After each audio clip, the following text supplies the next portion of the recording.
Fue una terapeuta ocupacional que trabajaba en ese mismo centro, mamá de un muchacho con autismo, quien fue mi primera mentora, la primera persona que me dio el espacio para explicarme todo, para abrir mis ojos y que fuese también una sensibilidad como es el rol de una madre al tener un hijo con el diagnóstico de autismo y las decisiones que tomas y cómo priorizas. Nosotros favorecemos el enseñar desde un principio en el contexto de la generalización, que las cosas sucederían, que es la forma en la que queremos que te beneficie verdaderamente y que lo que te enseñemos no solo suceda bajo condiciones muy controladas y enseña habilidades pensando para dónde ellas van, ¿no?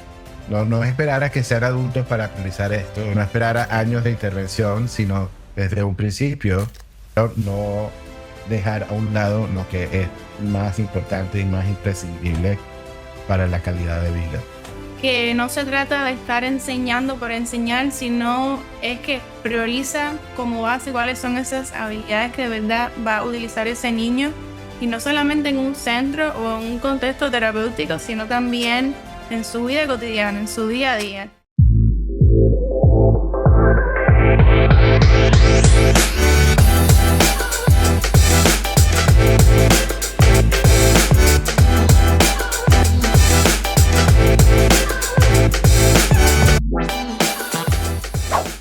Hola, hola familia, ¿cómo están? Bienvenidos a un episodio más aquí en el podcast de NutriBehavior. Hoy tenemos un episodio especial porque tenemos a alguien muy especial, a una persona que considero uno de mis mentores, a mi querido Miguel Ávila, quien va a estar conversando con nosotros, especialmente con las familias, para hablar sobre un currículo que habla sobre las habilidades esenciales para niños, adolescentes y adultos de mayores necesidades de apoyo. Si te puedes presentar para las familias sobre quién es Miguel Ávila y cómo llega el autismo a su vida. Se remonta, yo creo que ya a alrededor de 20 años. Y en aquel momento yo estaba cursando mi pregrado, mi bachelor's en psicología aquí en Miami, sin necesariamente tener un rumbo claro en términos de cuál iba a ser mi especialización. Y como nos pasa o nos pasaba por lo menos en aquella época a muchos estudiantes de psicología, el entrar en este mundo del análisis conductual aplicado era un accidente, ¿no? Como no es algo que, digamos, se conoce tanto como otras disciplinas o como otras ramas de la psicología, si lo quisieras ver así. Tomé una electiva y eso se convirtió ya en tomar todas mis electivas ya intencionalmente porque me enganché rápidamente. Me pareció que tanto la ciencia como la práctica tenían sentido práctico, tenían sentido a nivel conceptual. Y tuve la oportunidad en aquel momento, pues, de trabajar como técnico conductual, lo que, bueno, así se llamaría hoy, pero en aquel momento como asistente terapéutico, dando bajo la guía de un analista de conducta terapia a niños y niñas autistas en un centro terapéutico.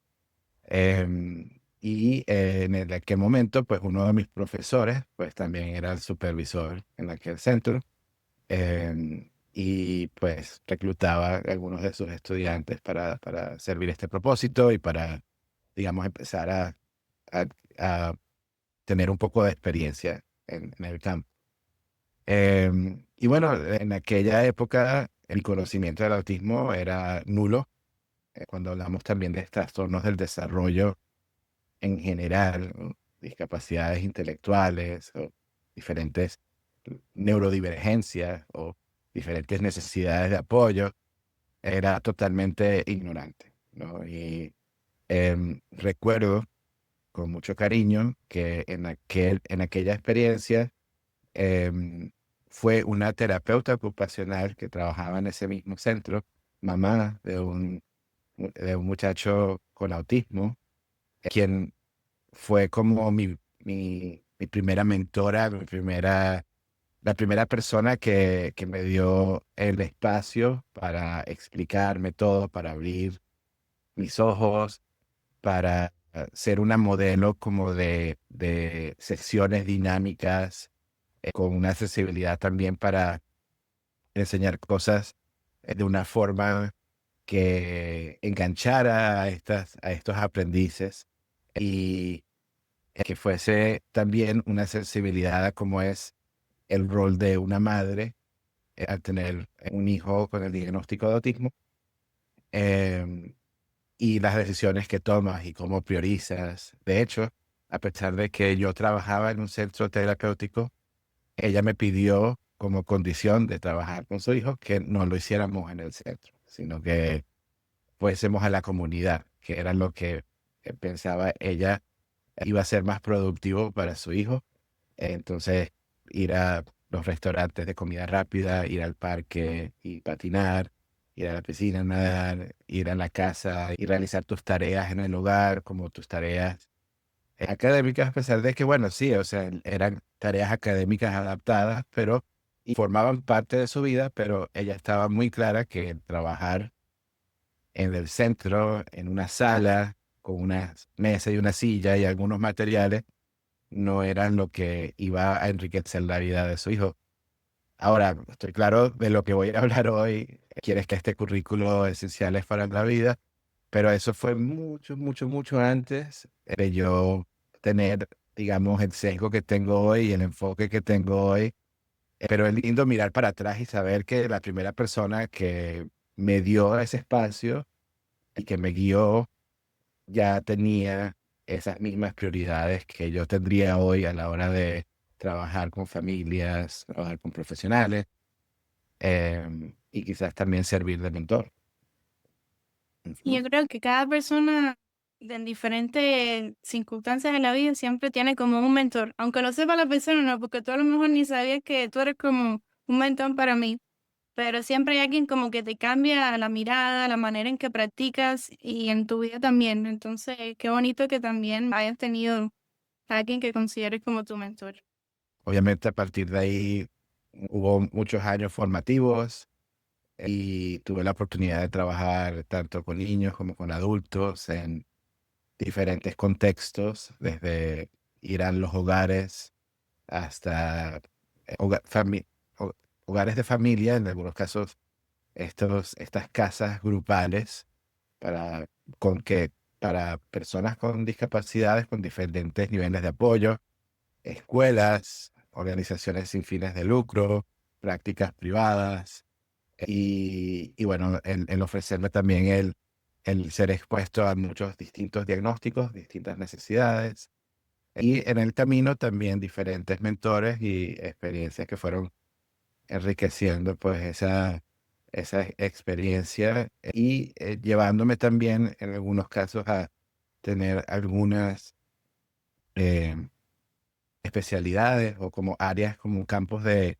experticia y uno de ellos en los que pasé muchos años fue la gestión de crisis desde un enfoque analítico conductual. Entonces estuve capacitando y consultando bajo ese rol en términos de trabajar con personas, apoyar a personas que tenían problemas severos de conducta y que mucho del trabajo era tratar de remediar pues estas problemáticas que afectaban su calidad de vida, que los llevaba a tener que participar en programas bastante restrictivos, ¿no? Que no estar muy integrados en sus familias o en sus comunidades y que bueno, los apoyos que requerían también podrían ser bastante invasivos desde medicamentos psicotrópicos hasta contenciones mecánicas o físicas e intervenciones que tienden a ser algo más restrictivas y en algún momento pues también con la idea de tratar de empoderar o de reemplazar alguna de estas problemáticas a partir de habilidades y una vez estas personas estuviesen en una mejor posición, ya empoderados con habilidades y habiendo reducido estas conductas de crisis o estas conductas severas, ir integrándolos de nuevo a la sociedad, a sus hogares. Trabajé a nivel local, pero también en el resto de Estados Unidos y más adelante también a nivel internacional, lo cual también fue muy enriquecedor. También me dio diferentes perspectivas a nivel cultural, pero también oportunidades de trabajar con diferentes colegas, mentores, personas profesionales de forma colaborativa también para tratar de abordar estos temas y aprendí muchísimo. Y en ese camino, pues también de esos mentores que encontré fueron los autores de este currículo del cual vamos a hablar, Essential for Living, o en español, Esenciales para la Vida. Ellos también, pues, han sido de gran apoyo para mí. Antes de, digamos, formar parte de su equipo, pues ellos fueron muy generosos también con su tiempo, con su mentoría. Y yo tuve pues la oportunidad de tener como una gran inmersión en la implementación del currículo.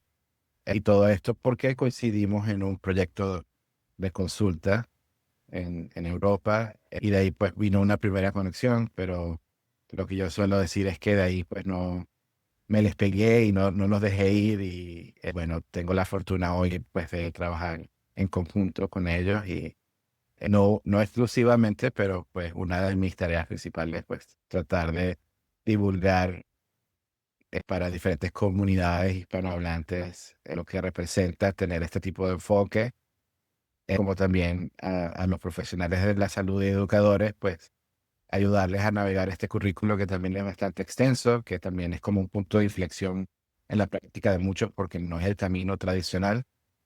Y él puede ser mentor porque al fin y al cabo ya son 20 años, ¿no? Ya son varios años con estos enfoques también, de tal forma que ya puedo también impartir un poco de guía a personas que están transitando un camino similar.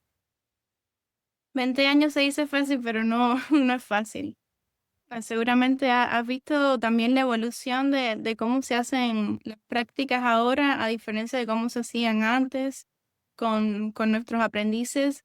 Entonces tengo curiosidad por saber, Mir, en todo este tiempo que tú has estado trabajando con los niños dentro del espectro y con otros tipos de diagnósticos, ¿qué sientes tú a ver, ¿cómo te puedo preguntar? ¿Cuál es la diferencia que has visto a cómo se practicaba antes, a toda esta evolución que está ocurriendo ahora con esta nueva mirada, no solamente en esenciales, sino en la práctica profesional como tal? Bueno, una de las cosas que mencioné acerca de mis prácticas en aquellos años era que desafortunadamente muchas personas se veían privadas de poder estar integradas en la sociedad y que terminaba como su vida se encoge un poco, como si vives en una pequeña burbuja donde puedes estar seguro o segura, donde hay personas que pueden monitorearte y pueden ofrecerte los apoyos que necesites. Pero cuando tu vida se encoge así también, por más de que haya muchos profesionales con las mejores intenciones, a estar constantemente reaccionando a los problemas, ¿no? A los problemas conductuales. Y te des o no te des cuenta, no estás viendo la solución, ¿no? O cómo poder remediar estos problemas y lo que hoy sabemos es que la solución está en el empoderamiento a través de habilidades, específicamente aquellas que le den mayor control de sus circunstancias a estas personas. Y en grandes rasgos, cómo suceden estos accidentes del aprendizaje y cómo se moldean estas conductas problemáticas, tiene que ver con el no haber tenido las habilidades para poder navegar tus entornos de forma efectiva, ¿no? Entonces, muchas de estas personas han tenido un recorrido por sus vidas en las que no han podido decir lo que quieren y necesitan decir, que no han podido, digamos, controlar a las personas en su entorno. En otras palabras, no pueden comunicar, por ejemplo, lo que es importante para ellos en términos de lo que quieren accesar o en términos de ciertas situaciones que quieran frenar o cambiar, y mucho tiene que ver con no tener un método de comunicación efectiva, pero también son personas que tienden a ser muy dependientes, que muchas de las cosas de la vida cotidiana otros las tienen que hacer por ellos, que también, digamos, como se desarrollan estas conductas problemáticas, pues ah, ah, hay interacciones que no funcionan, ¿no? Y pues estas relaciones interpersonales también se ven afectadas, ¿no? Claro. Em, entonces, claro, esta es una vida que termina siendo a veces un poco difícil, un poco miserable, ¿no? Em, y que también, pues, su mundo alrededor es algo que se siente algo como nebuloso, ¿no? Como no lo sabes, no lo saben predecir, no solamente no lo controlan, sino no saben predecirlo ni, em, ¿cómo te digo? No tienen efectividad en términos de cómo comunicar lo que quieren y necesitan en aquellas circunstancias, ¿no? Y mucho del trabajo hoy en día es tratar de prevenir que eso suceda o tratar de reparar lo sucedido, ¿no? Entonces, hoy hay prácticas que empoderan mucho y hay prácticas que tienden a ser también muy gentiles y cuidadosas y sistemáticas para propósitos de lograr evitar todas esas problemáticas. O en el caso de tener que repararlas, hacerlo muy cuidadosamente y llegar al punto en el cual estas personas puedan como convivir de forma efectiva, de forma autónoma, de forma segura, pudiendo comunicarse efectivamente como hablantes y como oyentes. Em, y bueno, todo eso se traduce a mejorías en muchos aspectos de su calidad de vida. Ujú. Y hablando de calidad de vida, ¿qué sientes que, no solamente en los estudios, sino en lo que has podido ver en tu experiencia, qué es lo que realmente impacta en mejorar la calidad de vida de una persona dentro del espectro? ¿Qué habilidades, tipo de contextos en su medio ambiente que mejoran su calidad de vida?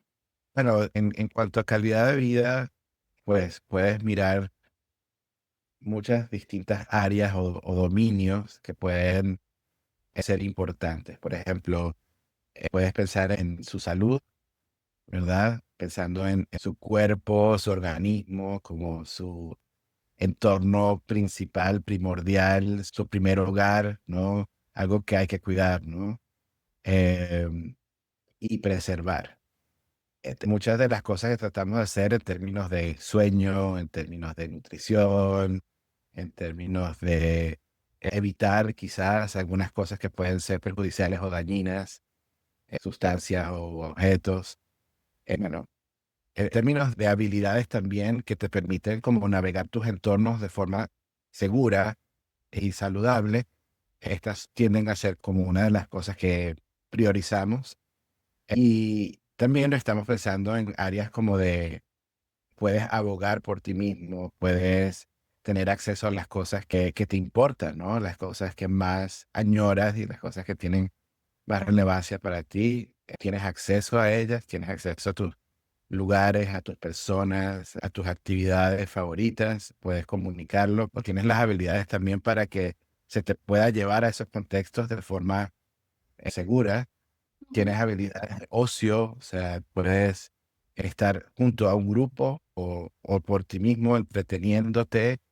Puedes hacerlo de tal forma que tus padres también puedan hacer otras cosas cuando no pueden estar atendiéndote, cuando no pueden, esta idea de no tener que darte atención individida en todo momento, que puedas compartir esa atención, o que puedas esperar por aquella atención o tener formas de recuperarla, pero ¿qué haces en esos momentos de vacío, en ese espacio, cuando no tienes algo estructurado, alguien que te monitoree qué estás haciendo, que te entretenga, pero que también te dé un valor, ¿no? Es decir, hay cosas que puedes hacer dentro del paraguas de ocio que te pueden también mejorar tu salud, que también pueden mejorar en términos a tu integración a nivel social.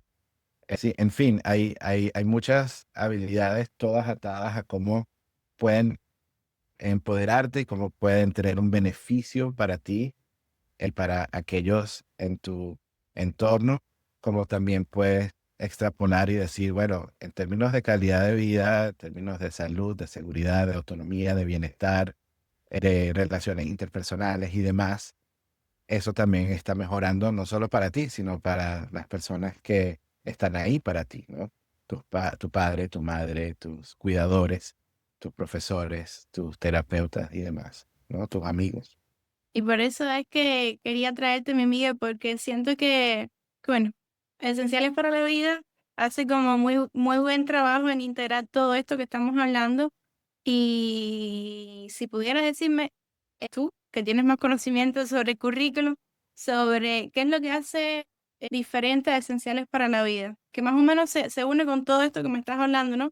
Pero qué es lo que hace diferente a Esenciales para la Vida como currículum de cualquier otro tipo de programas que quizás estén más enfocados en lo que es en las habilidades de desarrollo típico de un niño y cuál es la diferencia con este.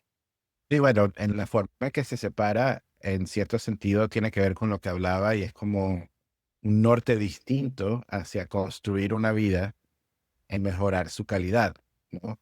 Porque por más de que todos queremos lo mismo, ¿no? Cuando ponemos a nuestros hijos en la escuela, cuando les damos recursos educativos, lo que estamos queriendo es que ellos pasen por un camino hacia eventualmente construir sus propias vidas y en la adultez, pues poder pasar por la universidad, ¿no? Algún tipo de educación superior, de ahí alguna vocación, de ahí pues tener sus propias vidas independientes, su familia y demás, ¿no? Es un camino muy tradicional. Y los sistemas académicos por muchos años han mantenido como las mismas estructuras, ¿no? Desde kinder hasta primer grado, segundo grado y demás, ¿no? Hay muchas formas en las que coinciden, qué es lo que te debemos enseñar en diferentes grados escolares. También cuando se trata del autismo en particular y también como generalizado a algunos otros trastornos del desarrollo, por mucho tiempo la prioridad ha sido tratar de que a través de estas intervenciones y terapias, estos muchachos, sobre todo si los puede apoyar desde una edad temprana, puedan ponerse al día con sus pares, ¿no? Con las habilidades de sus pares o lo que llamamos los hitos del desarrollo típico, o sea, qué es lo que un niño o una niña estaría aprendiendo a los 6 meses, a los 12 meses, a los 18 meses, y así seguimos, ¿no? Como una referencia hacia la norma y después de una evaluación, como nuestras intervenciones indican que estamos proyectando hacia alcanzarlos, ¿no? Em, y bueno, en algún momento la investigación con el autismo sugería que estas intervenciones intensivas tempranas ayudaban a ciertos niños y niñas autistas a ponerse al día con sus pares. Entonces tenía sentido, para algunos todavía tiene sentido, o sea, cuando estas intervenciones tempranas ayudan a ciertos muchachos a que se pongan al día, pues ya tiene más sentido que reciban apoyos en las corrientes dominantes de las escuelas, ¿no? Em, y si han de necesitar algunas adaptaciones, pueden lograr sin necesariamente cambiar sus metas curriculares. Pero la realidad es que también muchos niños autistas no se ponen al día a pesar de sus intervenciones. Y también que muchas personas con diferentes necesidades de apoyo y aquellas personas con discapacidades más moderadas a severas, que tienen repertorios más limitados de habilidades y que tienen algunas veces varias comorbilidades, no se ponen al día, ¿no? Y quizás esa nunca debería haber sido nuestro punto de referencia, ¿no? Entonces, eso quiere decir, pues, que abandonamos cualquier aspiración a que ellos tengan una buena calidad de vida. No, pero sí te reta a pensar cómo entonces podemos darles una buena calidad de vida a estas personas y qué le deberíamos enseñar o cómo le deberíamos enseñar para que también lo logren, ¿no? Entonces, de ahí los autores de este currículo ya también después de haber visto estas prácticas evolucionar en las diferentes décadas, y también personas que habían trabajado con las conductas más severas en los lugares más restrictivos, con las personas con mayores necesidades, pues entendían que para algunos aprendices estos currículos basados en el desarrollo o estos currículos académicos tradicionales funcionaban, pero para muchos no. Entonces se pusieron esta tarea de pensar, bueno, ¿qué es lo que todos necesitamos para tener una buena calidad de vida sin que nos miremos a estas referencias típicas de hitos o del desarrollo o académicas? Y ahí pues dieron con ciertas habilidades como las que te he mencionado. Empezando pues porque tu aprendiz pueda comunicarse efectivamente como hablante, ¿no? Y por decir como hablante es decir, cuando no sirves como oyente, sino que tú estás tratando de, al ser el hablante, sea el método que sea, comunicar lo que quieres y necesitas, ¿no? Em, es decir, sea esto con señas, sea esto con un dispositivo, sea esto con palabras habladas o demás, puedes decir lo que quieres y necesitas. Porque de otra forma lo que estás haciendo es funcionando como oyente. La mayoría de las cosas que estás haciendo es siguiendo instrucciones cuando puedes, ¿verdad? Y esperando porque ciertas cosas te sucedan, ¿verdad? Que ciertas cosas se te ofrezcan y no necesariamente controlando cuando tienes acceso a aquellas cosas que quieres. Entonces, es empoderar a partir de ahí, pero también es decir, bueno, que si fuésemos a enseñarte a seguir instrucciones, ¿cuáles son las primeras que te deberíamos enseñar? Aquellas que preservan tu salud y tu seguridad, ¿no? Que son las cosas que tendrías que seguir como instrucciones para que las personas que te están apoyando te puedan mantener seguro.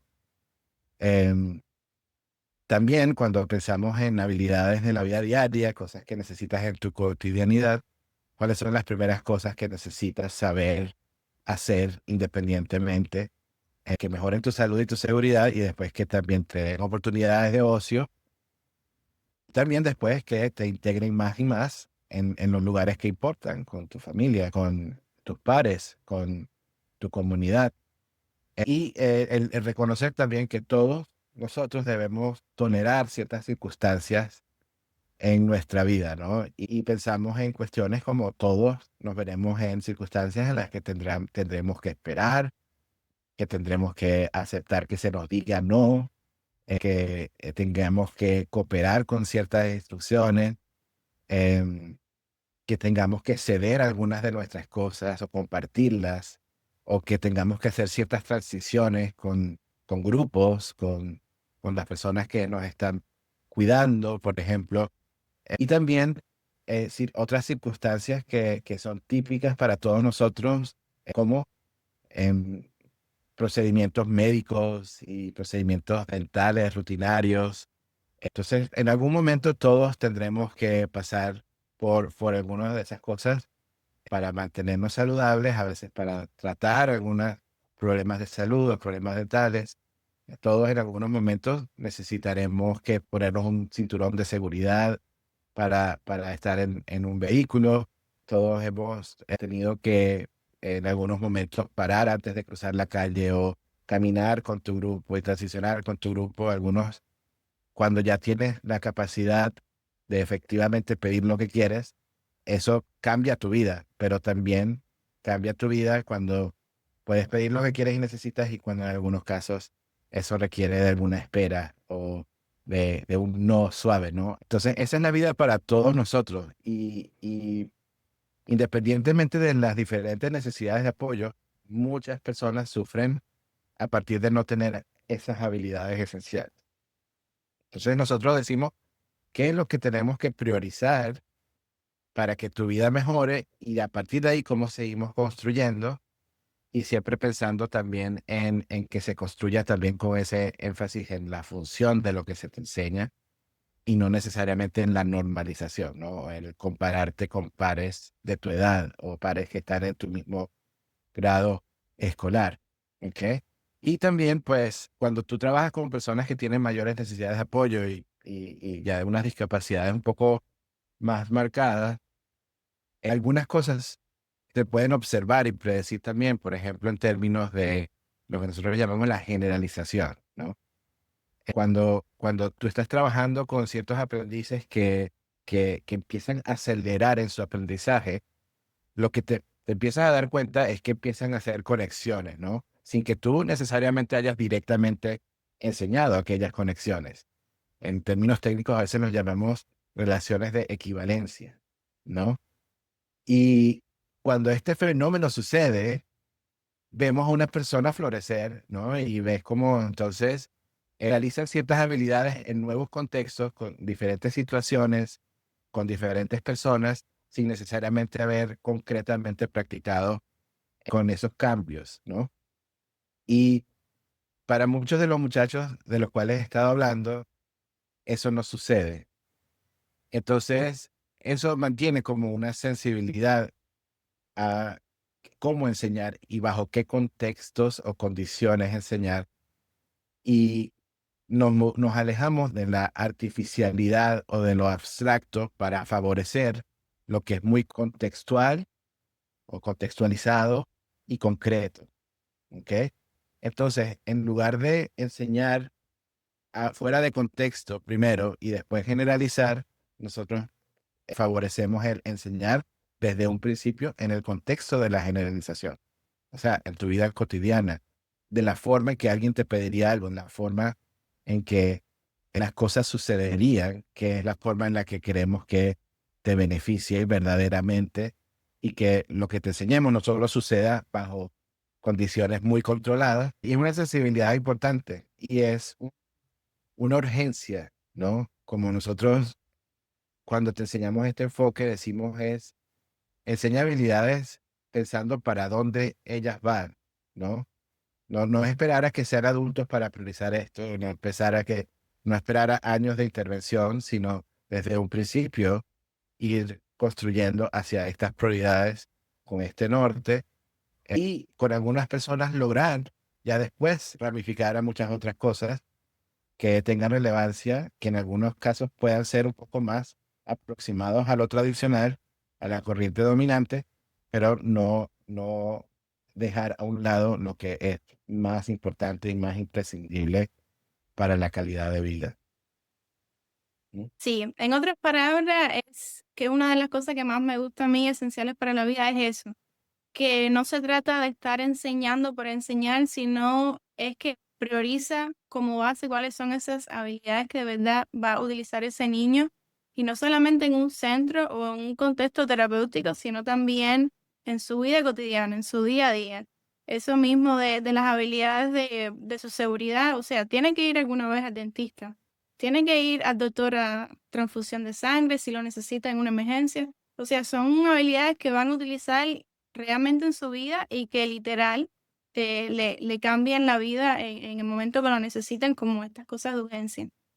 Y no es por gusto también, Miguel, me gustaría hablar sobre una de las cosas que a mí me gusta de Esenciales es que tiene la parte de escoger un método del aula y que eso empieza como base fundamental, lo que es el tema de la comunicación. Y tú lo decías que literalmente cuando nuestros aprendices ya tienen un método para ellos poder comunicarse, cómo empiezan a florecer, porque sí, imagínate uno no pueda comunicarse las cosas que necesita, qué frustrante debe ser para ellos.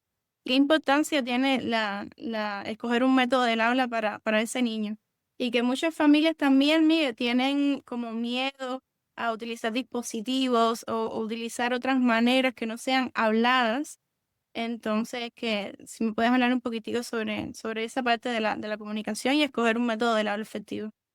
Nosotros decimos que esta idea de la selección de un método de habla, y más allá de la selección de un método como para ponerlo a prueba, sino lo que podríamos ya llamar la confirmación de un método de habla de tal forma que sea efectivo y que también tengas la confianza en que este va a ser un método que permanecerá, que perdurará el resto de sus vidas. Y nosotros decimos que darte comunicación es una prioridad, es uno de nuestros pilares. La comunicación es un derecho y tenemos que entonces poner muchos de nuestros esfuerzos, de nuestras energías, de nuestra atención de una forma casi obsesiva para aquellas personas que no tengan un método efectivo, brindarles con un método efectivo para decir lo que quieres y necesitas, ¿no? No es, de nuevo, construir lenguaje en términos de su forma, sino de su función. ¿Qué es lo que tendrías que decir primero? Primero tienes que poder pedir las cosas que te importan, ¿no? Tus preferencias, en lo que sea que eso signifique para ti, ¿no? No para la norma, sino que cuáles son tus preferencias, hacia qué gravitas y puedes fiablemente, sin esfuerzo y múltiples veces en tu cotidianidad pedir esas cosas, ¿no? De tal forma que quienes te escuchan, tus oyentes, tu audiencia, las personas en tu alrededor, tus cuidadores, profesores, puedan responder efectivamente en aquellas ocasiones que tú vayas a pedir por algo, ¿no? Ahora, la comunicación no solamente es pedir, ¿no? Entonces, si tú sigues construyendo, conceptualizando comunicación de una forma pragmática, que es lo que este currículum ofrece a partir de la forma en que Skinner lo analizó y lo conceptualizó, es como una forma de asegurar que tengamos un lente pragmático y funcional del lenguaje, ¿no? Y no ir construyendo hacia la forma del lenguaje. Entonces, bueno, una vez que tienes que pedir, que puedes pedir fiablemente por todo lo que es importante para ti, puedes nombrar, puedes describir, puedes responder preguntas, puedes tener ya conversaciones y todo eso tiene su cierta complejidad, ¿ok? Y también tiene una forma de ser conceptualizado, o sea, ¿qué es lo que mantiene esas habilidades? Cuando tú nombras y describes algo, ¿qué es lo que tienen que otros hacer o de qué forma tienen que responder para que tu conducta de escribir sea reforzada? ¿Ok? Entonces, claro, el currículo te lo conceptualiza, pero también te dice, bueno, ¿en qué contexto es que tú deberías estar practicando esto? No son preguntas, responder a preguntas memorizadas y no solamente nombrar por nombrar cosas e ir aumentando como un, entre comillas, vocabulario, sino que en tu contexto, en tu cotidianidad, ¿cuáles son las cosas que otros describirían, que tú describirías, que te integrarían de forma más significativa en los eventos de tu vida cotidiana, ¿no? Si te voy a preguntar algo, es lo que alguien te preguntaría, ¿no? En la cocina, en la sala, en el salón de clases, ¿qué es lo que alguien te preguntaría? No preguntas al azar, ¿ok? Entonces se mantiene un sentido de pragmatismo, de funcionalidad, en términos de ir construyendo el lenguaje y nunca se abandona esa sensibilidad. Siempre es como, bueno, construyamos a partir de lo que tenga sentido. Sabemos que esto no se generaliza solo, el lenguaje no empieza como a explotar, sino que funcionas bajo ciertas circunstancias y en esas circunstancias quieres que tú operes o que tú te lo navegues de una forma efectiva. Entonces, es muy detallado y muy sistemático como nosotros conceptualizamos esto en términos de cómo vas construyendo lenguaje. El primero es preguntarse si, como aprendiz, esta persona en el momento de la evaluación se beneficiaría de utilizar el método que la mayoría de nosotros utilizamos, lenguaje vocal, palabras habladas, ¿no? Tienen muchas ventajas, muchos de las personas en nuestro alrededor responden a palabras habladas, efectivamente. Es una cosa que cuando la adquieres, se vuelve algo inmediatamente portátil, a donde tú vas, tu método va contigo, ¿verdad? Cuando lo adquieres, pues ya puedes comunicarte con poco esfuerzo para comunicar muchas diferentes cosas, ¿no? O sea, donde tú vayas, sea un lugar nuevo, cuando tú hables, otros te escucharán y te entenderán y responderán efectivamente a lo que tú tengas que decir. Em, Lo que pasa es que no todos los aprendices pues están adquiriendo este método de habla. Y la pregunta es, si no lo han adquirido, eh, ¿por qué? ¿No? Hay un problema en la comprensibilidad de lo que están tratando de decir. No están utilizando el lenguaje de forma funcional. ¿Qué otros repertorios podrían ser útiles acá? Por ejemplo, repetir. Si yo te digo algo, tú repites lo que te digo, lo repites siempre como alguien ecoláilico, o lo repites cuando te pido que repitas, y cuando te pido que repitas, repites, pero repites también la instrucción de repetir, ¿ok? Como si te digo, Mari, di micrófono, y tú dices, di micrófono. Entonces, ok, hay algo que puedo hacer con la repetición, pero tengo que quizás corregir, no quiero que repita la instrucción, o puede que me repites, pero solo ocasionalmente. Entonces, se analiza la funcionalidad de ese repertorio, ¿no? Lo que llamamos repertorio ecoico. Dependiendo del perfil en el cual tú caes y basado en alguna de estas variables, nosotros te damos recomendaciones y te decimos, bueno, podemos quizás con ciertos procedimientos lograr que tú te vuelvas un hablante con vocal efectivo, de tal forma que podamos confirmar ese como tu método principal de habla. O, bueno, vemos bastantes limitaciones, quizás algunos procedimientos que puedan ir llevándonos a la posibilidad de en algún otro momento decir sí podemos enseñar palabras habladas, o quizás diciendo, mira, la verdad es que se apilan muchas de estas variables y barreras, de tal forma que es mejor para empoderar a estas personas lo antes posible enseñarle un método alternativo de habla, un método alternativo de comunicación. Ahora la pregunta es, ¿cuál método? ¿No? ¿Qué método te vamos a enseñar? Y ahí también a veces pueden ocurrir decisiones que en algunos casos son bien intencionadas, pero no son de gran beneficio para el aprendiz. Entonces, alguien me enseñó este sistema robusto de intercambio de imágenes, entonces le enseño a todas mis aprendices que no tienen un lenguaje vocal este sistema de PECS. O alguien dice, bueno, en la familia vio en internet o a través de su comunidad, de su grupo de apoyo de padres con hijos con diagnósticos similares, les recomendaron el uso de una tablet, ¿no? Una tableta con algún software y que esto parece prometedor y bien tecnológico, entonces, bueno, vamos a usar esto con mi hijo. O por el contrario, dices, bueno, no, todo esto me parece como súper estigmático, no me gusta que mi hijo utilice este método o el profesional. Entonces, lo que quiero decir es que vienen muchos sesgos y vienen mucha arbitrariedad. Entonces, el currículo trata como de decir, bueno, seamos objetivos y miremos qué es lo que necesitamos mirar para tomar una decisión informada de forma sistemática. ¿Ok? Entonces, se miran muchas de estas cosas. Bueno, este método, ¿quién va a ser mi audiencia?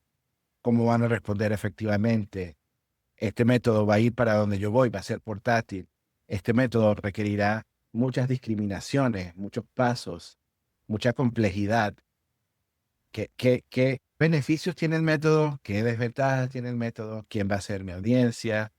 Entonces se analiza y se trata de pues sopesar hasta el punto que pongamos algunos métodos como prioritarios para poner a prueba y después tener procedimientos para enseñar el método y después tener como un criterio para decir, bueno, estamos en el camino correcto, lo está adquiriendo, no lo está adquiriendo. También una mirada para, bueno, si las circunstancias con respecto a las palabras habladas cambian y esta persona ahorita se le entiende cuando dicen cosas o esta persona utiliza su lenguaje de forma más intencional y funcional, podemos entonces cambiar nuestra decisión. Vendrán momentos en que el método que se llega a un límite en el que puedes decir ciertas cosas, pero otras no. Llegará un momento en que necesites un método de respaldo o un método secundario, o puede que vas de un método sea efectivo en tu repertorio. ¿Cuáles son las implicaciones de todo eso? Y básicamente lo que nosotros también te damos es un estándar, ¿no? Si decimos, ok, si tú quieres tener el mejor chance posible que tu método de comunicación sea uno que te dure el resto de tu vida, no que sea abandonado una vez tus circunstancias y recursos cambien, entonces ese método debe estar constantemente a disposición, frecuentemente usado y sin esfuerzo. ¿Ok? Nosotros llamamos eso el criterio café, un acrónimo que ayuda a recordar esas variables como algo a lo que tenemos que comprometer. asegurarnos que el método de comunicación que esta persona utilice vaya para donde ellos vayan, que puedan tener una voz a donde ellos vayan, que no tengan que realizar muchos pasos o muchas discriminaciones, no complejizar el que ellos utilicen su método porque eso desanima a alguien que de por sí ya ha tenido dificultad para comunicarse, alguien que ya tiene quizás algunos problemas conductuales, está poniendo un método difícil a competir con problemas conductuales que ya tienen cierta eficiencia, ¿no? Entonces, y también es como que tenemos que dar suficientes oportunidades en el día para que su comunicación sea reforzada.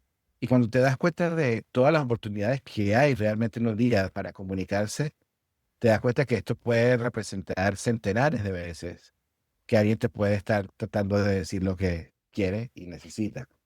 Entonces, una vez que eso sucede, pues entonces ponemos a la persona en una mejor posición de tener una comunicación efectiva y mantenerla y expandirla. ¿Ok?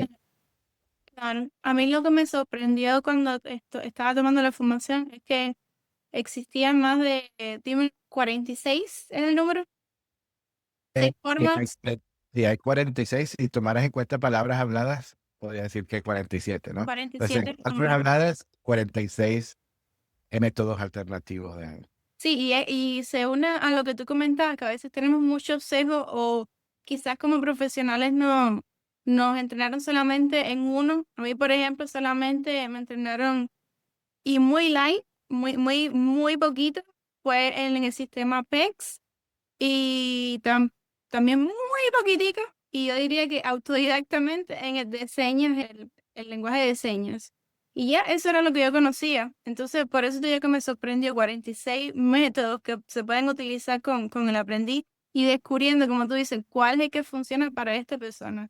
No cuál es el que yo aprendí, ni cuál es el que me es más fácil a mí como terapeuta, como papá, como mamá, sino el que realmente ese niño necesita y es un derecho.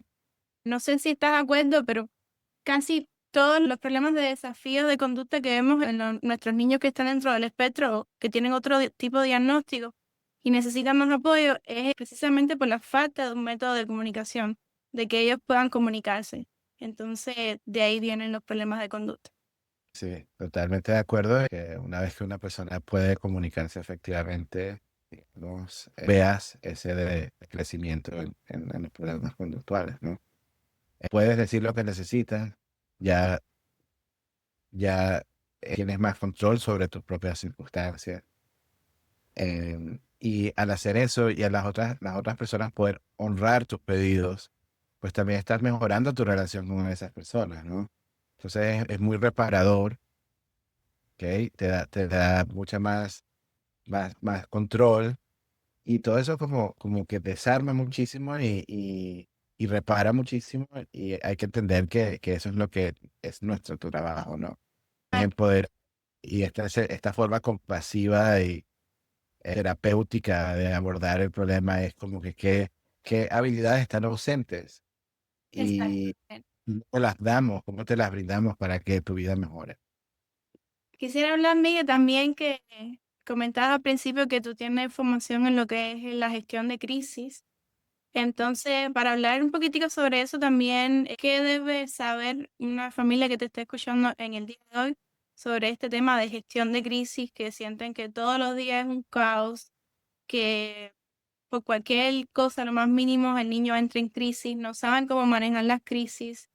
Quizás en el momento de crisis traten de cómo explicarle o tratar de enseñarle, ¿no? Como manera de conducta de reemplazo. Y bueno, que hables un poquitico sobre eso, que dentro de lo que puedas, ¿no? Porque obviamente cada caso es diferente, pero ¿qué se debe hacer durante las crisis, en ese momento que está pasando? ¿Cuáles son como esos detonantes más comunes cuando hay crisis? Y bueno, ¿cómo lo puede gestionar una mamá o una familia que quizás no tenga un apoyo terapéutico en este momento? Sí, bueno, primero la idea de, de quizás entender que cuando pensamos en un sistema de gestión de crisis, no solo estamos hablando de lo que hace una vez que sucede la crisis, sino también todo lo que se hace proactivamente, ¿no? y que digamos, la mayor sofisticación está en la nuestra capacidad de prevenir estas crisis y de forma realista también pensar en cómo desescalar crisis, pero o no crisis, sino más bien precrisis, ¿no? Cuando alguien nos empieza a dar señales que algo no anda bien. Y entre más nos preparamos y nos formamos para capturar estos momentos y lo hacemos efectivamente, pues menos nos vemos en la situación de tener que actuar reactivamente, ¿ok? Y que entre más temprano tú puedas desescalar, más efectivo o más probable la efectividad que tengas en ayudar que esta persona esté estable y esté calmada y esté contenta o que por lo menos esté cooperando, ¿no?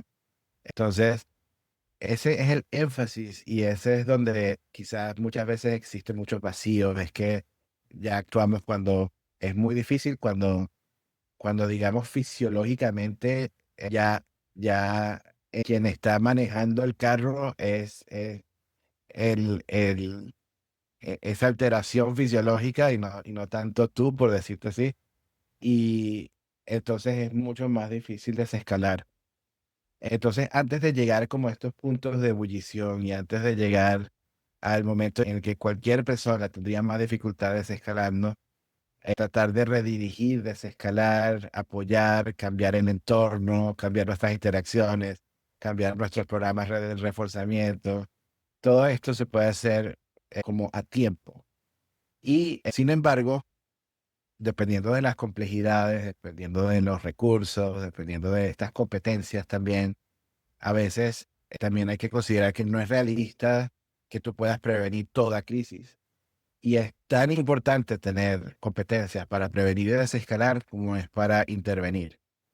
Y cuando la gente improvisa en estas circunstancias donde ya hay episodios de conductas severas, de crisis, agresivas, autolesivas y demás, quienes improvisan, pues generalmente se ponen muy en riesgo de lesionarse o lesionar a la persona a quien apoyan, o que, bueno, sucedan tragedias y demás.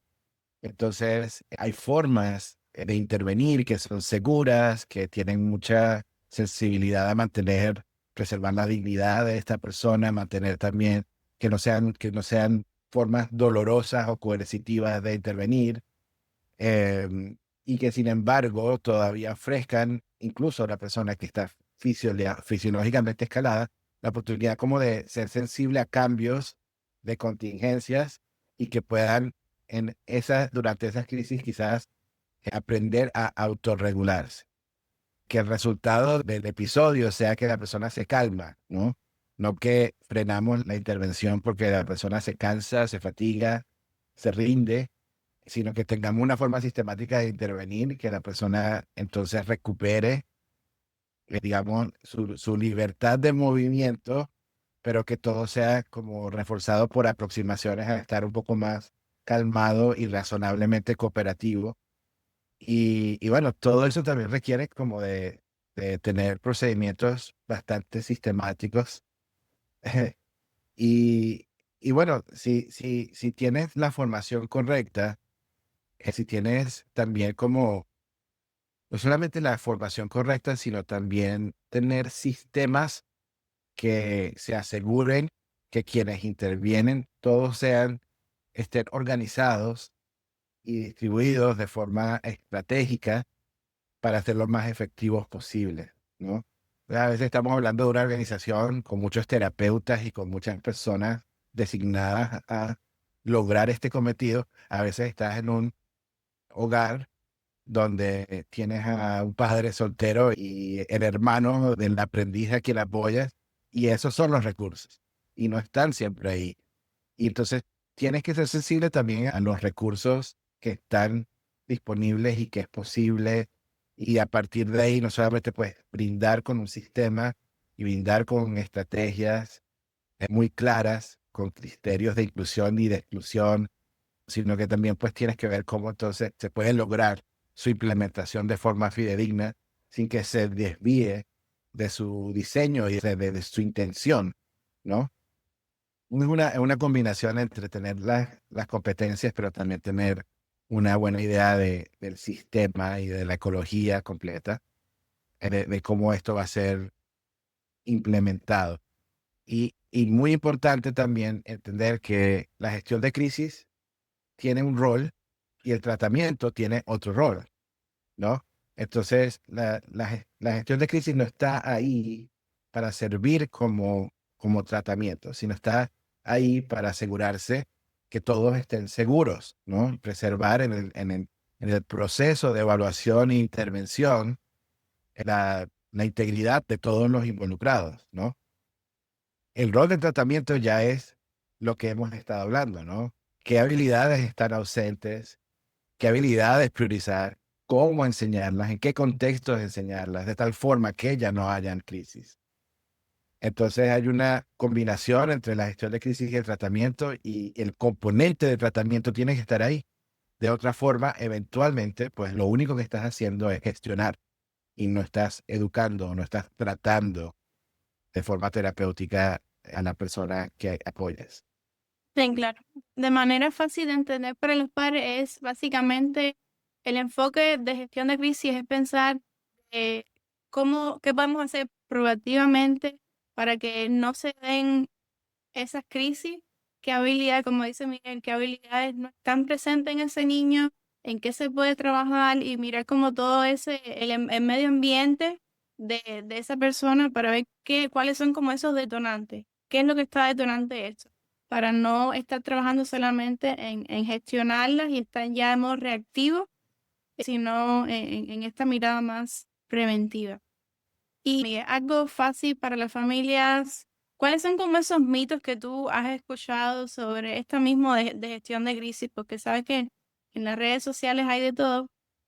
Y pues sí, hablar como de eso, ¿cuáles son esos mitos que te has encontrado como profesional de algunos videos que se encuentran en redes sociales que confunden quizás también a las familias de decir, bueno, el niño está en crisis, lo, lo ignoro, no lo ignoro. Para algunos padres puede ser confuso o contradictorio alguna de las sugerencias que se da, por así decirlo. Entonces, de modo general y educativo, ¿cuáles son como esos mitos que has escuchado sobre la gestión de crisis y cómo gestionarlo? Sí, yo cuando suelo hablar de esto, a veces doy este punto de reflexión acerca de lo que a veces sucede, que es como hay un poco de hipérbole, ¿no? Llegas de una forma quizás muy reduccionista o simplista, a pensar en la gestión de crisis como demonizar a la gestión de crisis, como que, bueno, la gestión de crisis significa ser coercitivos y restrictivos y castigar ¿no? Tiene todas estas connotaciones. Entonces, por eso para mí era importante clarificar que cuando pensamos en gestión de crisis, estamos pensando en sistemas, estamos pensando en ser proactivo y estamos pensando en de una forma digna y compasiva y efectiva y segura de abordar todo el continuo de crisis, ¿no? Pero a mí tampoco me gusta invalidar a las personas que tienen preocupaciones em, o críticas de procedimientos restrictivos. Porque la verdad es que no tiene que ser una cosa o la otra. Ambas pueden ser verdad. Es decir, hay personas que utilizan gestión de crisis de una forma muy compasiva y cuidadosa. Y podría decir yo que cuando tienes un buen tratamiento y una buena gestión de crisis, puedes ser muy compasivo y muy efectivo y pueden ser mejores prácticas, como también hay veces que veo que las partes restrictivas de los sistemas de gestión de crisis son sobreusadas, abusadas, y que es muy cuestionable la forma en que ciertas personas practican, y que muchas veces tiende a ser la ausencia de un buen tratamiento o la ausencia de un buen sistema de los controles, ¿no? De los checks and balances, ¿no? ¿Cómo se está utilizando el sistema? ¿Estás siendo proactivo? ¿Estás identificando las cosas a tiempo? estás modificando de forma efectiva. Se están retroalimentando las personas que están implementando, incluso llevándolo hasta el principio de nuestra conversación, cuando hablamos de ser analíticos, es también pensar en lo que observamos, pero también es pensar en, bueno, qué otras variables hay aquí que puedan estar afectando, desde medicamentos hasta en la calidad y cantidad de sueño, lo que estas personas están comiendo y cómo están comiendo este, y bueno, puedes ir sumando variables y variables que a veces se ignoran o no se analizan a profundidad y que nos limitamos mucho como a ese análisis de contingencias directas, ignorando quizás también muchas otras que pueden tener relevancia, que por lo menos empezar a correlacionar o que podríamos llegar un poquito mejor y podríamos traer otras disciplinas y personas a también a darnos su input, ¿no? Es decir, hay mitos, pero a veces esos mitos no son tan mitos. Hay que observar por qué llegan, por qué regresan estas conversaciones a nuestras conversaciones en las redes sociales y demás tan frecuentemente. ¿Por qué? Porque sigue siendo un dolor, porque sigue siendo un debate para tantos. Tiene que haber algo real ahí, ¿no? Y Claro, el cómo actuar y que no sea unos contra otros, sino que, bueno, pensemos en qué es lo que necesitamos hacer, que cuál es el problema, es un síntoma de qué, cómo podemos solucionar, ¿no? Y lamentablemente, pues a veces el entorno de las redes sociales invita mucho más a inflamar estas como conversaciones inflamatorias y a veces con muchas hipérboles y que no son muy productivas y que no son muy colaborativas, ¿no? claro. Sí, no, te preguntaba porque los otros días casualmente estaba viendo un video de un terapeuta diciendo cómo es que deben manejar las crisis. Entonces, pues bueno, ahí ven los comentarios de los padres de que no se puede estar ignorando. Entonces, bueno, para aclarar como esa parte por ahí. Entonces, Miguel, y ya casi para culminar, Bueno, Mari, si te puedo ya añadir un poquito más porque sí, acabas de volver a mencionar esta idea de ignorar, ¿no? sí, No es que quiero siempre, dejarte tampoco con como si hubiese ignorado tu pregunta específicamente, o ese ejemplo, ¿no? De prácticas cuestionables o debatidas hoy, ¿no? bueno, déjame preguntártela y tú me la dices. Vale, Entonces, Miguel, ¿se debe ignorar o no a un niño durante una crisis? primero, para dar contexto.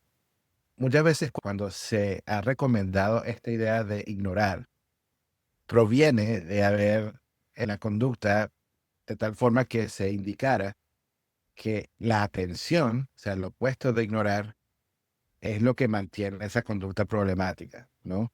Y también partiendo de no solamente un procedimiento, sino un procedimiento basado en un proceso que entendemos bajo la ciencia del análisis de conducta sucede, y un proceso del cual cualquier persona viviente es sensible, ¿no?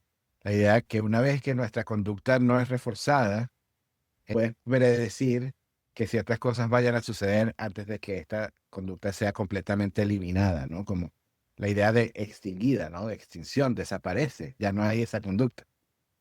Y eso es una forma adaptativa del ser humano, ¿no? Que pasamos y es parte de la vida que la extinción ocurre, ¿no? Ocurre que nuestro novio nos termina, ocurre que perdemos a un ser querido, ocurre que perdemos nuestro hogar, ocurre que nuestro carro no prende más, ¿no? Estas cosas son parte de la vida y básicamente nosotros aprendemos una vez que una circunstancia ya no nos refuerza, pues entonces tenemos que optar por otras cosas, ¿no?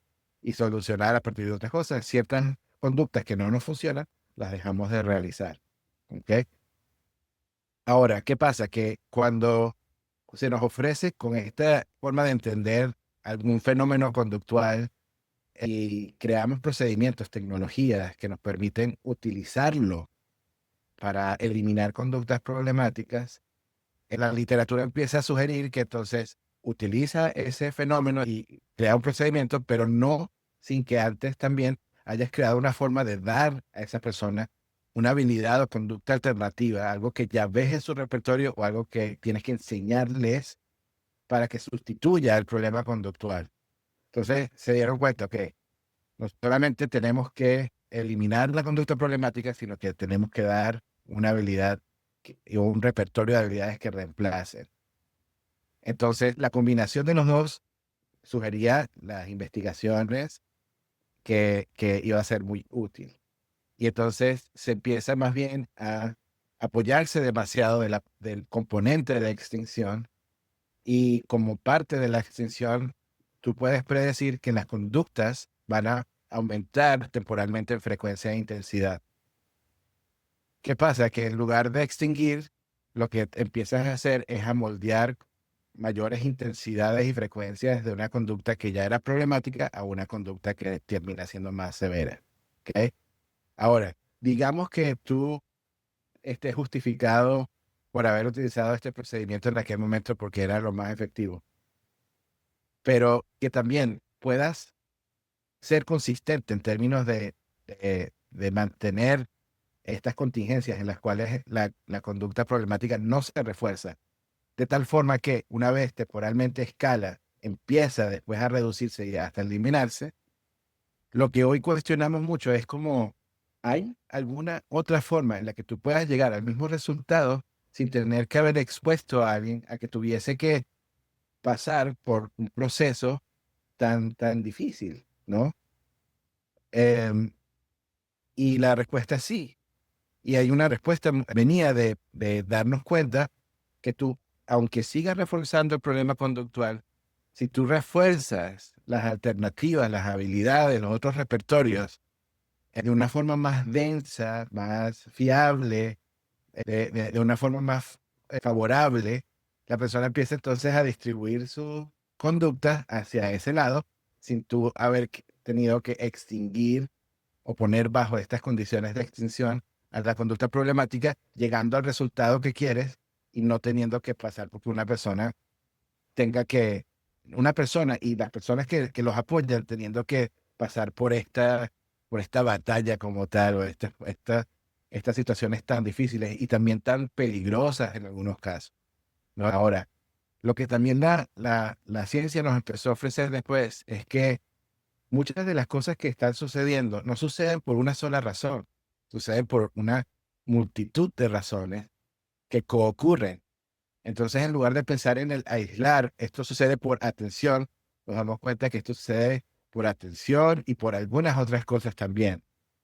Y es la combinación de esas cosas las que tienen mayor relevancia, lo que nos podía ayudar también a diseñar intervenciones más efectivas aún de las que ya estamos utilizando. Es decir, cuando yo me golpeo, no solamente tú paras para decirme, hey, ¿qué te pasa? Tranquilo, cálmate, por favor, sino que no solamente tú paras de hacer lo que estabas haciendo y atiendes a la persona, sino que cuando paraste de hacer lo que estabas haciendo, eso que estabas haciendo era que estabas eh, peinando a la hermana de este muchacho, ¿verdad? Entonces, estabas dándole atención a mi hermana y eso tenía relevancia. No solamente es que quiero tu atención, quiero que no atiendas, que no le des atención a mi hermana. Y entonces ya te das cuenta, bueno, no solamente quería tu atención, sino quiero tu atención para poder pedirte aquello que he estado esperando, que solamente está disponible cuando tú estás disponible, ¿verdad? Entonces ya empieza a ser, ok, es que no era tanto querer mi atención, sino quería tu atención para poder pedirte el iPad.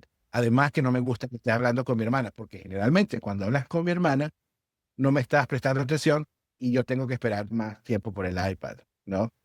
Entonces, cuando entendemos la síntesis, la combinación de cosas, nos damos cuenta que sí, también creamos circunstancias donde tú puedas pedir ese contexto de reforzamiento sintetizado, esa combinación de cosas, eso se vuelve algo aún más poderoso. ¿Ok? Entonces, todo esto para decirte, Mari, que hay formas de llegar al mismo cometido y ayudar a las personas de formas muy sofisticadas, científicas, que ya hay procedimientos y tecnologías muy contemporáneas que ayudan a no necesitar que utilizar la extinción y específicamente a esta idea de ignorar como componente de un procedimiento de extinción hacia la atención. ¿ok? Entonces, por un lado, la extinción, ¿verdad? Es una cuestión de la vida. Cuando nosotros estamos como terapeutas interviniendo, nosotros podemos intervenir sin la necesidad de acudir a la extinción como procedimiento. Entonces, como procedimiento hay mejores prácticas, pero como hemos estado hablando de analizar y ser objetivos y entender que una cosa no excluye a otra, entendamos que la extinción es una cuestión de la vida, ¿ok? Vendrán momentos en que alguien que te daba atención no te la dará más. Y, y cómo estamos haciendo nosotros para, como terapeutas, ayudarte a tener las herramientas para que cuando eso suceda, porque inevitablemente la vida te lo pondrá como una circunstancia, cómo lo puedes manejar lo mejor posible. Por más de que tengas dolor, por más de que tengas angustia en aquellas circunstancias, ¿qué estás haciendo para tolerar cuando algo ya no está disponible? ¿Ok? Entonces, entender que esto requiere una conversación o múltiples conversaciones para entender todas las implicaciones que esto puede tener. Sí, buenísimo. Espero que lo hayan entendido bien. Siempre va a ser depende. Depende del contexto, depende de las circunstancias. Yo creo que la gente odia cuando alguien dice depende porque se sienten como que, bueno, evité la respuesta, pero yo no utilicé, yo no utilicé depende, pero también di muchas vueltas, quizás porque esto lo amerita, ¿no? Pensemos a veces hay ciertas como gatillos, ¿no? Hay ciertas como palabras que inmediatamente al escucharlas nos producen sensaciones, ¿no? Entonces, si ya digamos, las experiencias que has tenido, palabras como ignorar, ya, ya, ya, ya te traen todos estos sentimientos encontrados y esos sentimientos encontrados no te permiten tener una conversación, entonces la conversación se acaba muy rápido, ¿no? Entonces, ¿cómo hace uno para escuchar y decir, bueno, tienes razón, esto pasa, esto es posible, ¿sí? Mm. También decir, ok, pero bueno, con curiosidad vamos a tratar de entender por qué estamos donde estamos, Claro. cómo Crear como podemos, esta reflexión. así es. Entonces, ya casi para concluir, mi Miguel, ¿te parece si resumimos, volviendo un poquitico esencial? Porque no tenía pensado en la de gestión de crisis, pero considero que es importante y tú tienes bastante experiencia con eso y también es importante hablar sobre eso. Entonces, mi querido Miguel, volviendo un poquitico a lo que es esenciales para la vida y que una de las razones que también quería que estuvieras acá en este espacio es porque muchos profesionales no conocen este currículum. Y igual otras familias no conocen este currículum. Entonces, como para ir resumiendo, ¿cuáles serían como esas 8 habilidades que tiene el esenciales para la vida?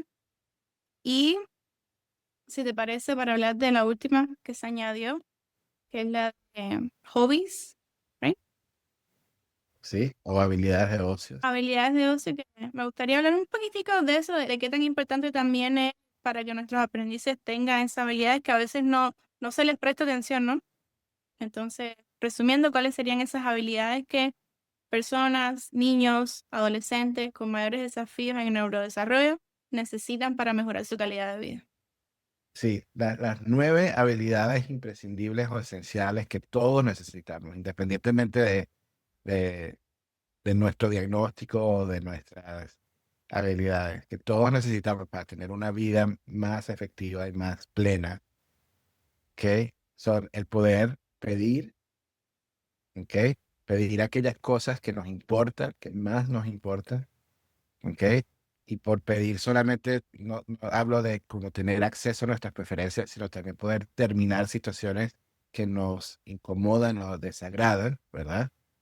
También, además del pedir y relacionado al poder pedir, está también poder tolerar circunstancias como poder esperar, poder compartir, poder tomar turnos, poder aceptar remociones, poder cooperar y transicionar cuando tenemos que ceder o esperar por algo o que se nos diga no.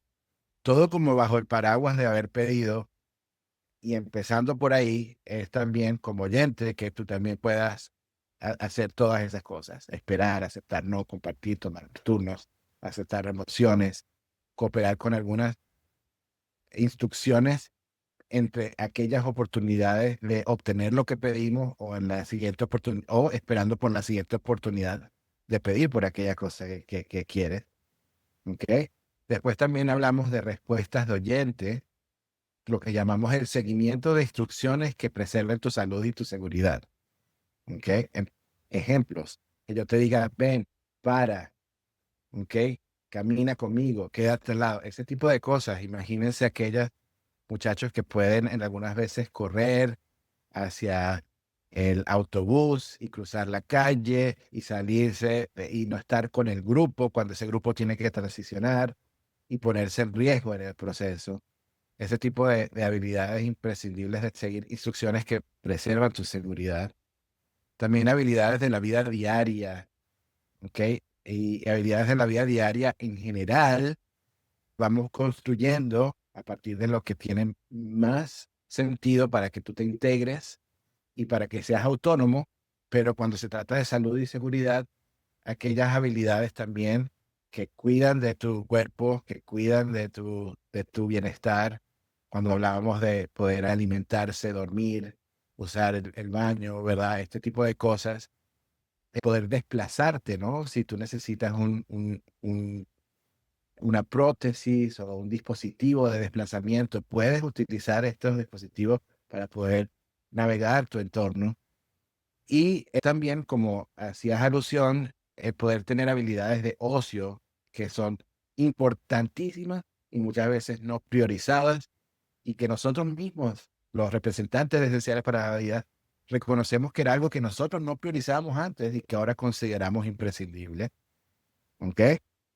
Y también habilidades de tolerancia o habilidades de afrontamiento de circunstancias, primero, de aquellas circunstancias que preserven tu salud y tu seguridad. Entonces, por ejemplo, toleras ciertas interacciones básicas humanas, toleras ciertas circunstancias que todos tenemos que tolerar para también mantenernos seguros, para, como por ejemplo, el ejemplo de ponerte tu cinturón de seguridad, lo toleras.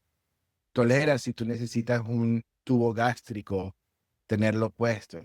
Toleras que te saquen sangre para poder examinar ciertos valores importantes dada tu condición médica adquirida o crónica o aguda, ¿no? O por ejemplo, si tú necesitas, toleras tu monitor de glucosa en el caso del ser diabético, toleras los procedimientos rutinarios médicos y dentales para preservar tu seguridad, tu salud también. Ese tipo de cosas nosotros no esperamos a que sean un problema, sino las evaluamos como algo que todos necesitamos tolerar, que no tiene que ser una cuestión muy difícil o muy incómoda, ¿verdad? Y que podemos también tener adaptaciones y acomodaciones, que podemos también utilizar procedimientos de sensibilización de una forma sistemática para que tú puedas poco a poco tolerar más y no se convierta en algo difícil, que tú puedas ir a estos procedimientos de rutina sin que te tengan que sedar, sin que te tengan que contener mecánicamente, que no hagas que algo que ya de por sí es incómodo se vuelva más incómodo, que se sienta más coercitivo, que todos estemos sufriendo alrededor porque te queremos ayudar, que de repente algo que no debería ser muy difícil se convierta en algo difícil. Por ejemplo, si tú tienes que ir al médico para que básicamente chequeen tus signos vitales, que no tenga que ser algo para lo cual te tenga que sedar, que sucede, ¿no? Que muchas personas, debido a sus diagnósticos, una vez estando sedados, tienen mayor posibilidad de que tengas contraindicaciones después, efectos secundarios y problemáticas. Entonces, ¿cómo podemos hacer para que estas personas tengan éxito en aquellas circunstancias? Tolerar todo lo que tenemos que tolerar en la vida que nos permita tener mejor salud, pero también es como las cosas que nos permitan estar junto a nuestras familias de una forma en que podamos convivir de una forma armoniosa y plena y que nos dé más y más acceso, que en la vida no se vuelva una cosa chiquita, sino que se vuelva una cuestión muy, muy amplia, tu vida crece y así también tus reforzadores. Y que la idea es que enseñar todas estas habilidades para que esa persona también, creo que la misión es que sean lo más independientes y autónomos posible, que puedan compartir, disfrutar de los espacios con su familia. Entonces, pues sí, son habilidades que si te pones a ver son esenciales que cualquiera persona necesita, con o sin, o sin diagnóstico. Y seguramente, no sé, quizás uno nunca sabe quién esté mirando, alguna maestra, algún educador, que dirá, Miguel, pero no te escuché mencionar habilidades académicas, como habilidades esenciales. Y te digo esto porque sé que para muchas familias sienten la presión de que el niño aprenda, que sí, que obviamente es importante también para su vida, ¿no? Pero que aprendan todo esto, esta parte académica, que si las matemáticas, que si aprender a leer, que si aprender a escribir.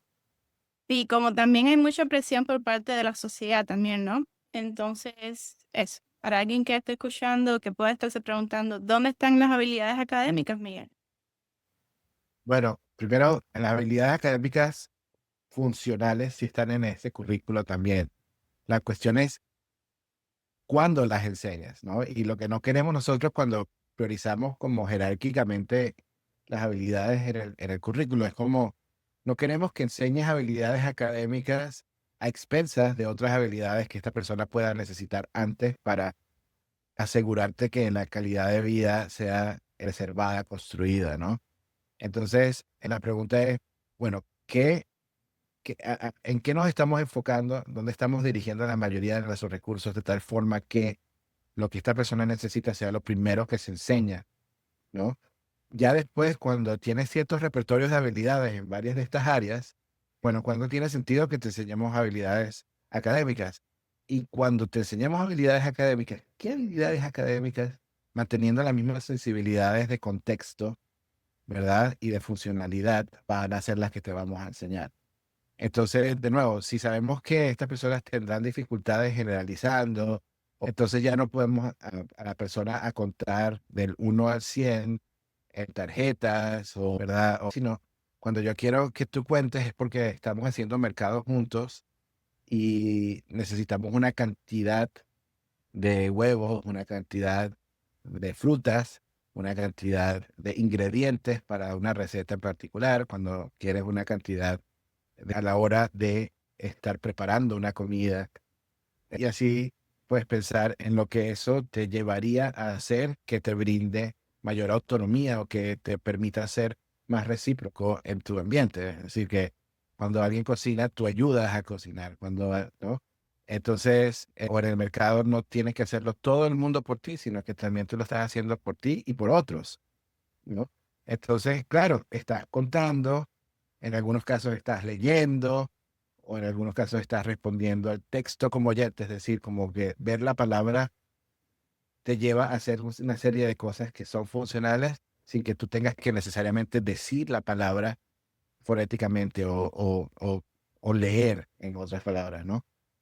Habilidades que tienen una relación que es como académica, pero de nuevo siendo utilizadas de una forma pragmática en lugar del típico, bueno, tienes que enseñar primero a sumar, restar, multiplicar, ¿no? ¿En qué contextos utilizarías aquellas habilidades sabiendo que a veces esto se complejiza muchísimo y muy rápido y que no tiene tampoco la utilidad que podría tener en la cotidianidad?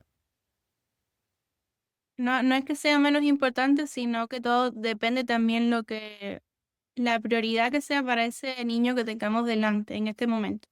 Y si ya ha tenido ciertas habilidades como son las esenciales para la vida, se va incluyendo y como tú dices, siempre en el contexto que sea de que se va a utilizar. En esto mismo de ir al mercado, de sacar cuentas, de poder utilizar el dinero y pagar. O sea, que no sea simplemente la raíz cuadrada de 27 cosas así que nos enseñaban a nosotros de niños que muchas veces nunca utilizamos en nuestra vida diaria. Entonces, Exacto, y así mantener como una idea siempre como de pausa un momentico. ¿Qué beneficio me trae el yo practicar esta habilidad? ¿Para dónde va? ¿Quién te pediría eso, no? Exacto, Una vez que te fregas, te das cuenta, no, la verdad es que no sucedería así.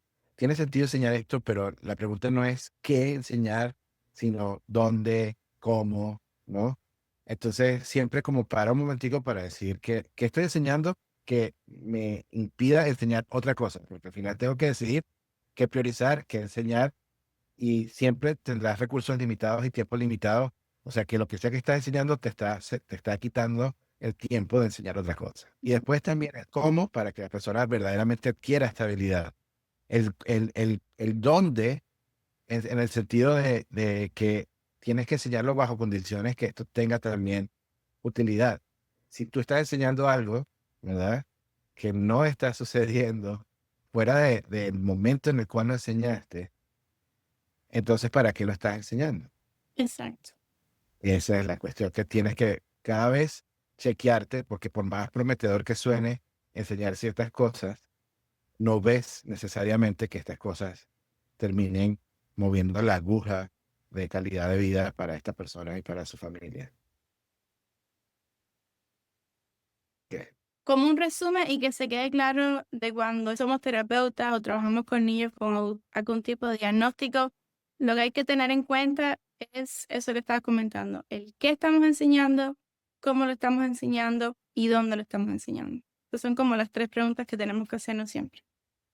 Por lo menos, ¿no? Quizás también para algunos de nosotros, seamos padres o profesionales, nos ponga a cuestionar un poco lo que hemos estado haciendo, que, que simplemente pienses en cómo esto puede ser útil para ti. Espero que algo de esto haya sido útil y se sienta como algo que te aporta, ¿no? No Claro. solamente montones de cosas que ya sabías y ya, si hay una o un par de cosas que te han llevado a reflexionar, pues yo ya me sentiría satisfecho y bueno, una vez más terminaría por decirte que estoy súper agradecido por la invitación, pero también pues porque estés tomándote tu tiempo y esfuerzo para crear un espacio de divulgación para tu comunidad y que esto sirva como de apoyo para todos ellos, que sea informativo y que sea inspirador. Entonces, por esa iniciativa te felicito y te agradezco y Gracias. que te haya dado por lo menos un granito de arena Ujú. en términos de algo que aporta y que invita al pensamiento. Claro, la idea es, como siempre decimos, plantar esas semillitas y darle paso a la reflexión, al terapeuta que esté mirando el día de hoy y no sepa sobre esta nueva mirada y que tenga curiosidad o, wow, mira, sí, me gusta esto, los invita a eso, ¿no? A seguir con esa mente abierta, a aprender nuevas formas de que podemos crecer como profesionales.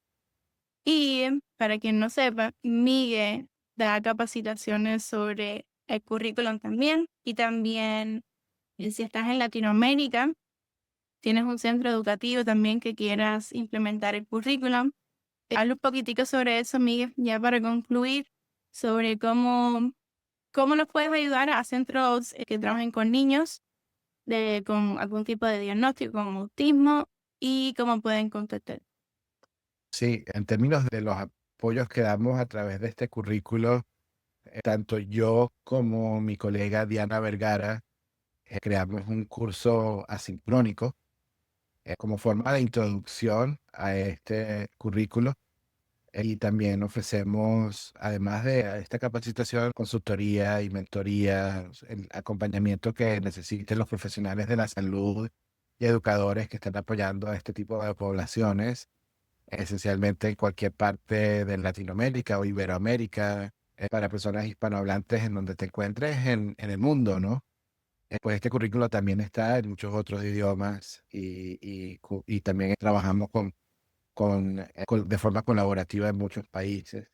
Pero para las personas hispanohablantes, sí, por supuesto, nosotros tanto ofrecemos capacitación como consultoría y podemos ofrecerte estas capacitaciones en, en tu país, en tu centro, en grupos cerrados o ya de forma más pública.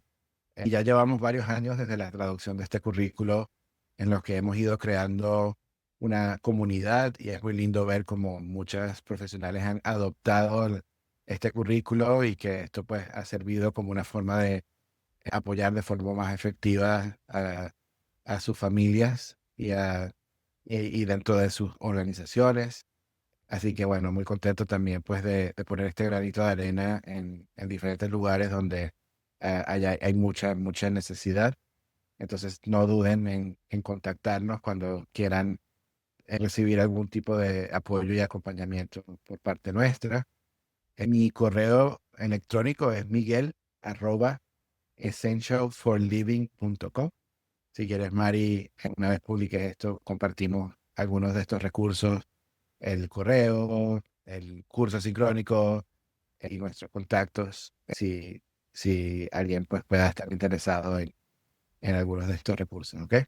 Sí, yo voy a estar dejando acá en la cajita de descripción todos esos detalles y que también ofrecen las consultorías acá en el sur de la Florida también, que necesitamos, como siempre te digo, necesitamos más entrenamiento en este currículo acá en Miami y en lo que es el sur de la Florida, que también lo hace, también hace consultorías para las agencias acá.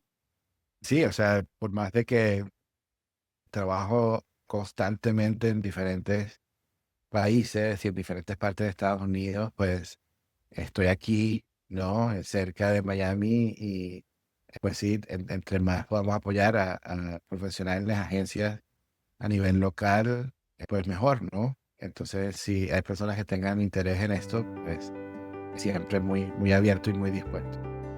Pues muchas gracias, Miguel, por sacar ese tiempito el día de hoy. Entonces, te agradezco una vez más. Y estás haciendo una labor muy bonita dejando todo este mensaje, diseminando la ciencia, el currículo, esenciales para la vida en toda Latinoamérica. Y estoy muy orgullosa del trabajo que estás haciendo. Así que muchas gracias por tan bonita labor también. Gracias a ti, Mari, de nuevo, personalmente por este podcast, pero también como alumna de nuestro curso de Esenciales para la Vida, también he visto mucho tu dedicación y tu el buscar recursos y el siempre tener esta sed por formarte y capacitarte, informarte, de tal forma que puedas ser más efectiva también en tu rol como terapeuta y educadora. Así que nada, te felicito y muy contento de tener a personas como tú en nuestro campo y en nuestra comunidad. Muchísimas gracias.